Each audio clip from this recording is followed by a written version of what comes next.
Je vais vous partager une astuce si vous lisez des webtoons sur l'application officielle.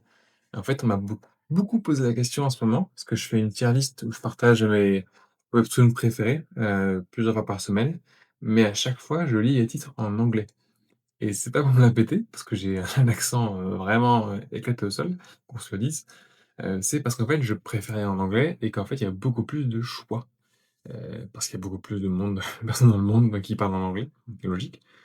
Mais, dans l'application Webtoon, ce qui est intéressant, c'est qu'on peut changer cette langue-là. En fait, vous avez dans les paramètres, vous changez la langue du contenu et si vous prenez anglais ou la langue que vous préférez, vous avez pas seulement accès aux webtoons qui sont traduits ou d'une langue différente, vous avez accès au catalogue dans la langue. Ce qui veut dire que si vous accédez au catalogue anglophone, vous avez beaucoup plus de choix et de l'avance.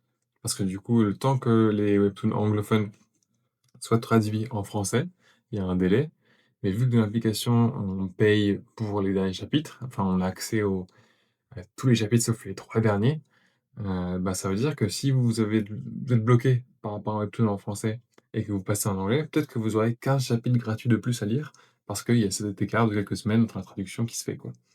Donc c'est hyper intéressant et ce qui est cool, c'est qu'en plus, vous gardez vos préférés.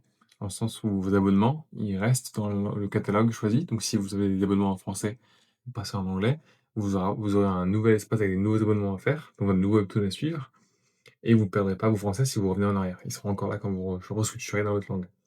Par contre, du coup, ça scinde vraiment les 2. Les abonnements sont différents d'une langue à l'autre, d'un catalogue à l'autre et c'est pareil pour les coins. Donc si vous avez dépensé de l'argent, heu et ben, ça ne change pas de catalogue. Vous payez par catalogue. Donc c'est bon à savoir et je suis assez curieux de savoir si vous lisez les webtoons en français ou dans une autre langue ou en anglais comme moi.